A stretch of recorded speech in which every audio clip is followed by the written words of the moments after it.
Hello and welcome to Restore the Core Training for Moms. We are going to get started in just one moment.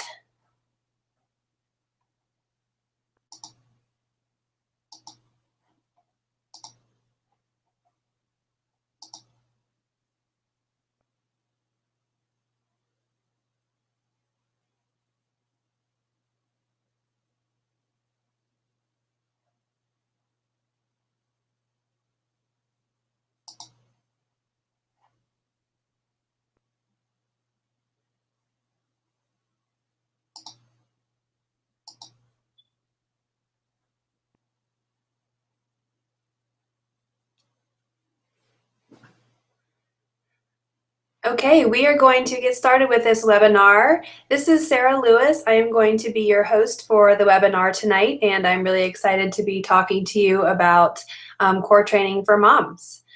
So if you have any questions, there is a box that you can type your questions into, and I will answer those at the end of the webinar.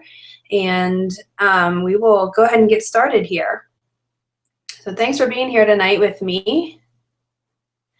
Again, I'm Sarah Lewis, and I decided to offer this webinar because I was recently pregnant myself, and that's a picture of me and my 10-month-old baby girl, Paige. When I got back into exercising after delivering her, and once I got the all clear from the doctor, I kind of was hesitant about what to do and nervous, and I didn't want to injure myself, but I wanted to get the weight off and I wanted to get back into exercising, but was just kind of not sure of what to do. So this led me down the path of learning what's appropriate for the postpartum mom, and now I'm sharing this information with you all. So tonight what you're going to learn is what happens to your pelvis alignment during pregnancy, how to assess your pelvis alignment, postpartum appropriate exercises, and the importance of core stability. So we'll talk about all those things and hopefully give you a better direction by the end of this webinar of what you should be doing exercise-wise after you deliver your baby. So let's dive into anatomy first.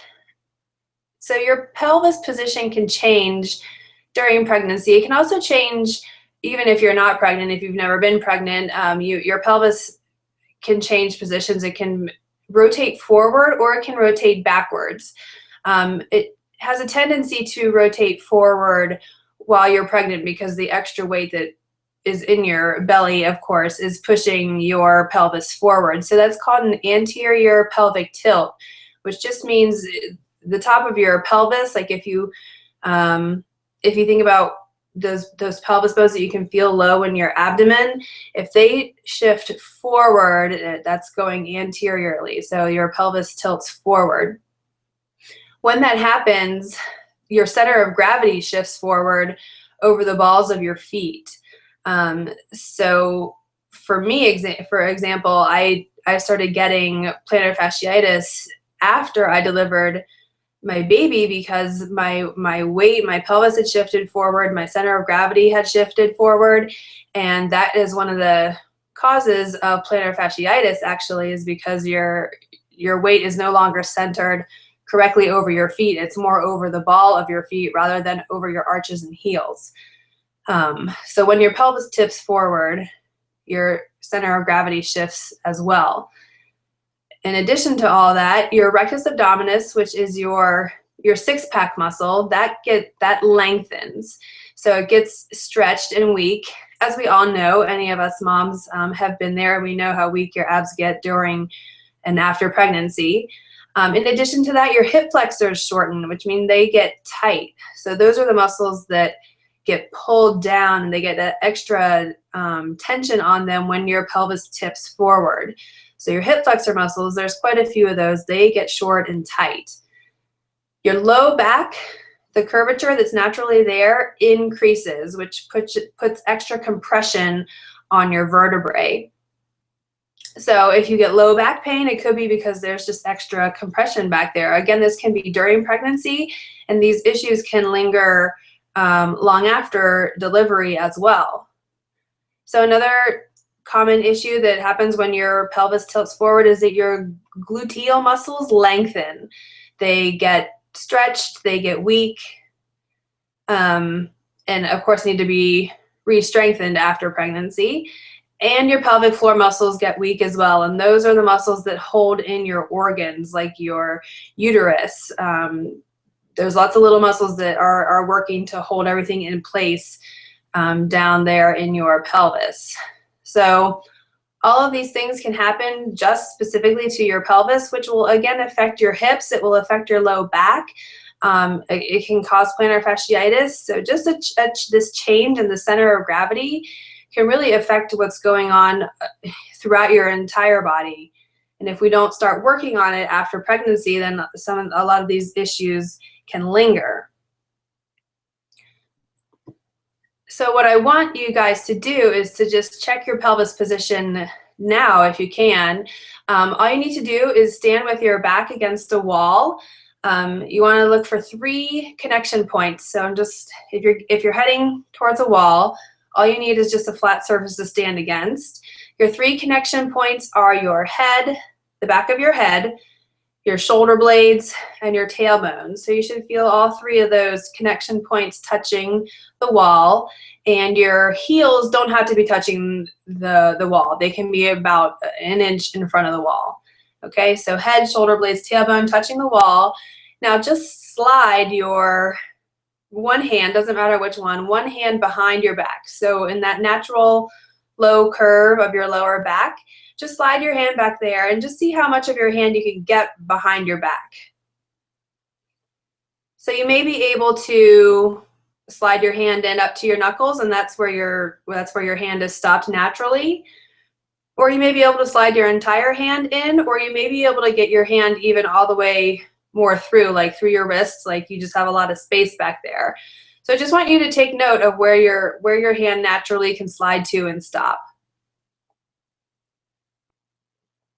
Okay, so you can just make note of that, move away from the wall, head back to your seats if you guys were up. So now optimal position is allowing your knuckles to stop at your spine. So if you were able just to slide, up to the middle of your knuckles on your hand, and that's where you felt your hand stop because your spine was stopping you, then your pelvis is actually in a neutral position. So that's a good thing. Now, if you could fit more of your hand, like your entire hand, or if you could fit your wrist, or if you could go all the way through, like get your arms all the way through, then you have that increased space because your pelvis is tilting forward. So we need to start reducing that space and getting that back to a more neutral position. So I have a lot of my clients who do this and say, oh, well, it's because I have a big butt, which is not true. The size of your glutes back there don't matter. It's really how your pelvis is holding its position. Okay, so don't worry about how big your butt is and if that's a factor. It's really just how the pelvis has changed.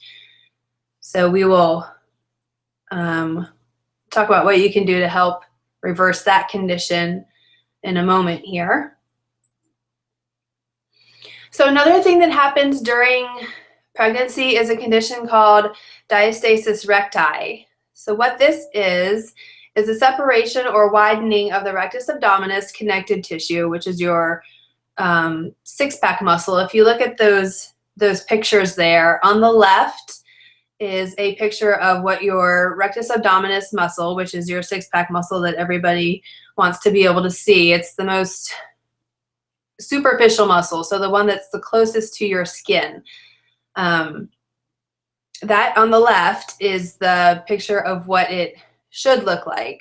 So all those little white lines between the muscle fibers there is just connective tissue. It's like tendons, fascia, holding those muscle fibers together. So on the left is what it should look like.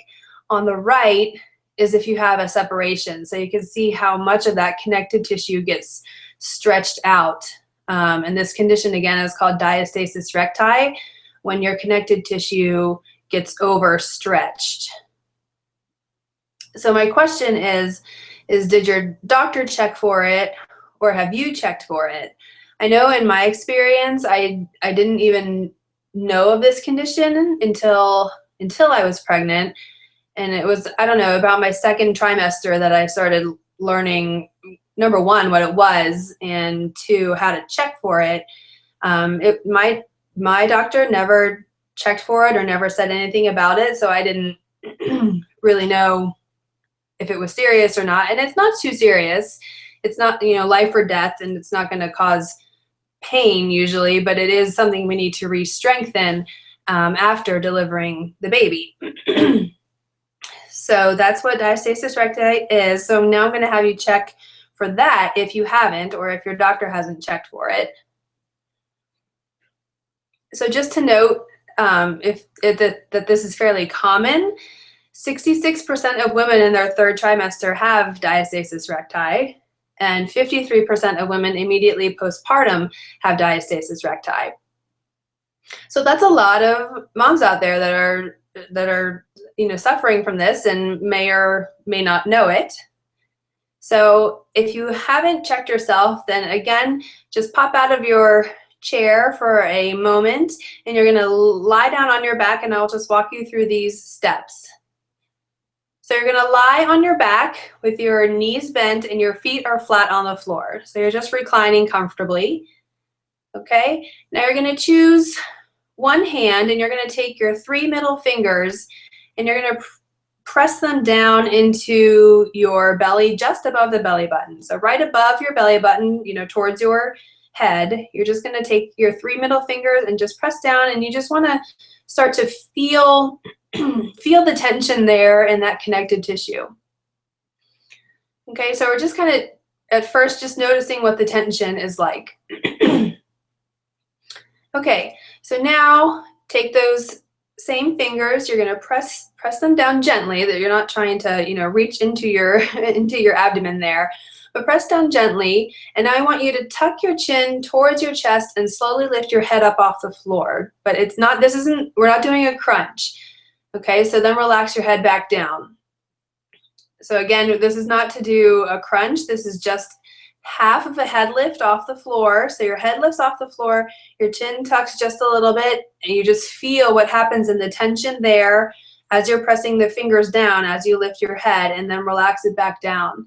So you should feel those abdominal muscle fibers maybe starting to close in against your fingers, or just feeling a slight increase in tension against your fingers. So just go ahead and repeat that a couple times. So I want you to try it with 2 fingers. You can try it with 3 fingers again. You might try it with 4 fingers, but each time you're just pressing gently down, tuck your chin, lift your head. You don't have to lift your shoulders. Again, this is not to do crunches here, okay? And then relax back down. So you're just getting a measurement of how many fingers of space you can fit in between the abdominal wall on either side. All right, so next that's checking, we were just checking right above the belly button. So next you're gonna check halfway between your belly button and your sternum. So your chest bone there. So you're gonna do the same exact thing, maybe 2 fingers, maybe 3 fingers, lift the head, now you're just up higher in your measurement now, and relax the head back down, okay? And you're just checking again, how many fingers can you get in that space? Okay, and then you're going to do that again halfway between your belly button and your pubic bone. So your pubic bone is there pretty low below your typical abs, what you think your typical ab muscles are. Okay, but halfway between your belly button and your pubic bone, you're going to do this retest and just see, again, this is just seeing how many fingers you can get into that space. Maybe it's 2, maybe it's 3, maybe it's 4. We're just seeing how many fingers can fit. So it's very common to have the biggest gap or the weakest point right around your belly button. So if you're thinking maybe you're doing this and you can, you know, fit more fingers right above your belly button than you can in either spot, that's totally normal. And if we go back to that picture, you can see that on the right, that on that picture, that's usually where the biggest gap is going to occur. Okay, so if you're on the floor, you can head back to your chair. as we continue here. So this is, again, that was how you check for diastasis recti. All it is an assessment to see how many fingers you can fit in that connective tissue. Okay, let me go back. So let me just say that the idea for diastasis recti is that you are not trying to close that gap entirely. What we want to do is when we start retraining the core and retraining these muscles to go back to their pre-pregnancy tension, is that we're just trying to get that connective tissue stronger again. We're not trying to close the gap. We're just trying to get that connective tissue stronger. So even if you had your baby, you know, like a couple years ago and you still have some space there, as long as you're getting normal tension back in that connective tissue, then that's fine. That's what we're going for. We're not going for closing the entire gap so that you can get like no fingers or only one finger in there. That's not the point. Okay, so exercises to avoid after delivering baby. And these are the ones that you want to avoid until we can get either the diastasis recti healing properly, or until that your abs are healthy enough to add these exercises back in. So immediately postpartum, you absolutely want to avoid these exercises. So anything that you're doing, if you're trying to sit up from lying down, so if you're laying in bed on your back and you just try and do a full sit up to get all the way up to seated, puts a lot of pressure on your abdominal muscles. So if you are lying down on your back, you always want to roll over to your side, doesn't matter which side, but roll onto your side, and then use one hand to help push you up to a seated position. So whether you're lying down on the floor, on your bed, whatever it may be, if you're on your back, definitely roll onto your side and push up from there to get to seated or to standing from lying down. Okay, avoid any kind of crunches. This is crunches laying on the floor. This is crunches on the stability ball, crunches on the BOSU, bicycle crunches, reverse crunches. Any kind of crunches where you're lifting your head and shoulders off the floor, you want to avoid those. And front planks. So any exercises that are like front loading your weight. So front planks, push-ups, if you think of push-ups, they're almost a plank position with some added arm movement, so they want to be avoided as well. Anything lifting weights overhead, so that may be like a shoulder press, overhead tricep extensions with dumbbells, anything that's putting weight over your head. And then there's the bent over position, like bent over rows or kickbacks, one arm rows, one arm kickbacks, those sorts of exercises. Okay, and the reason why you want to avoid all these exercises is because they just add a lot of pressure to your rectus abdominis, that muscle that gets really stretched out while we're pregnant that we talked about earlier. So it's just adding too much pressure and putting too much on your rectus abdominis for it to strengthen and heal properly while you're doing these exercises.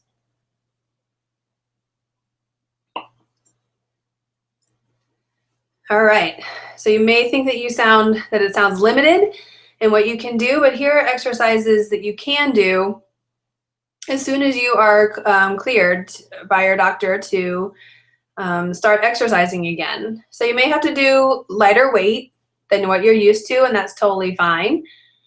Again, we're building back. So we want to work the back side of the body, the posterior muscles. So anything that works your back or your butt are going to be really great exercises for your posture and to help bring your pelvis back into a neutral position. So TRX rows are great. Excuse me, they're great.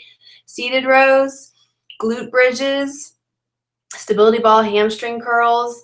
So any of those exercises that are working the back side of your body Lunges are great, body weight squats. And again, these are all body weight exercises. You don't have to be adding on a lot of weight in the beginning. So we're just retraining the muscles to get back to their normal functioning self. You can do an incline bench press or a standing chest press. These would be with weights, like lying on an incline bench. I wouldn't recommend lying flat, simply because if you try and sit up with those dumbbells, then we're in that trying to sit up position again. So using an incline bench will help prevent lying down and trying to sit up. And a standing chest press you can do on a cable machine, or if someone is holding a tube behind you, you can do that.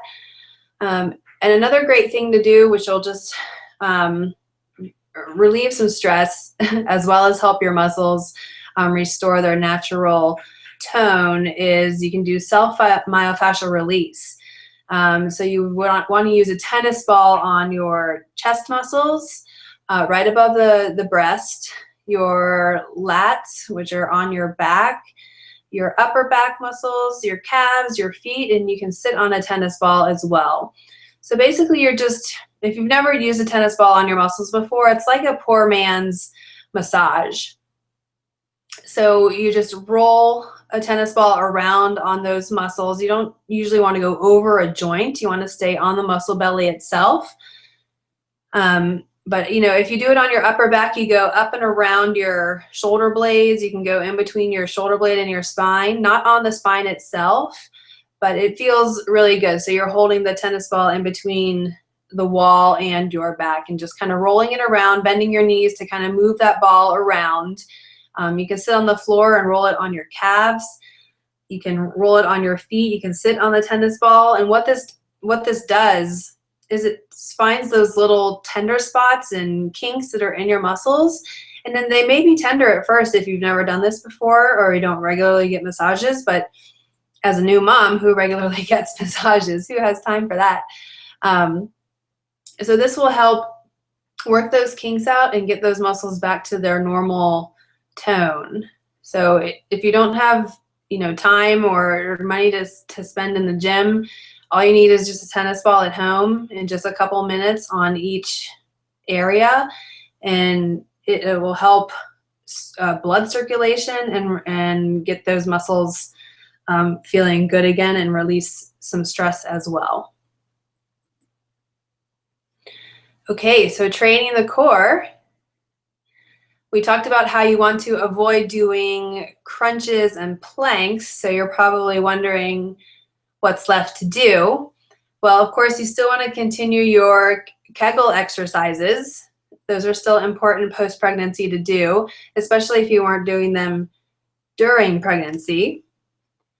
Excuse me, you can do dead bugs, which is just laying on your back and you have your arms extended in the air and your legs extended in the air, and you're just holding that position, thinking about pulling your core in. But basically, if you think of a dead bug on its back, with its legs up in the air, that's basically what you're doing. But you can do that with your knees bent.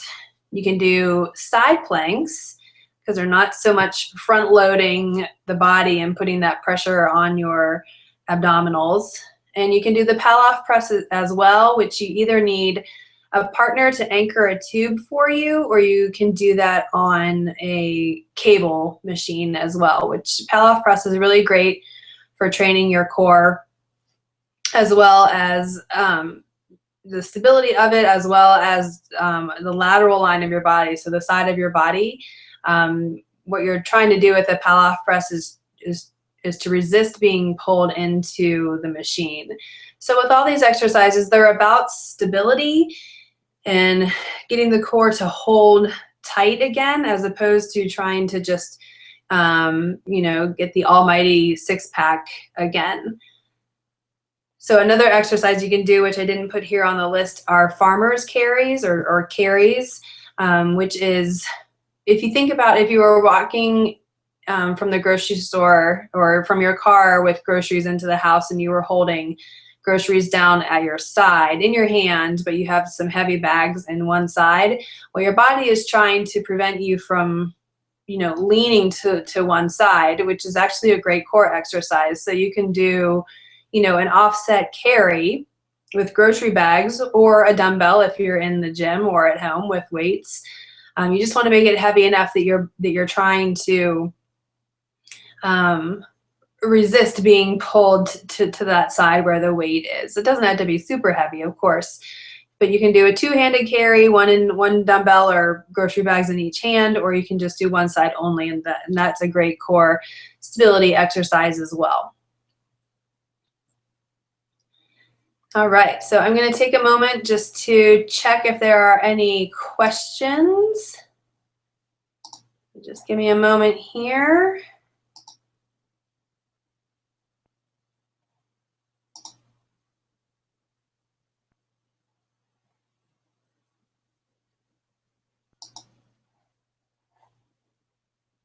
Okay.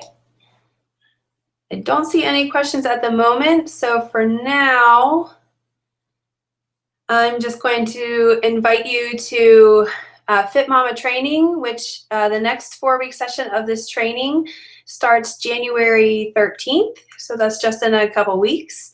It's a 4-week session for new moms. We do a lot of core training, what I talked about here in the webinar, and we work on weight loss as well, and we get everything functioning again that the new mom wants, and babies are welcome to come as well. And we meet Tuesday, Thursdays at 9:30, and if you want to register for that, you can go to mixfitness.com. So thank you for your time tonight. I hope you got some good tips and tricks. And if you need to contact me, my email is Sarah, S-A-R-A, @mixfitness.com. And I look forward to seeing you again.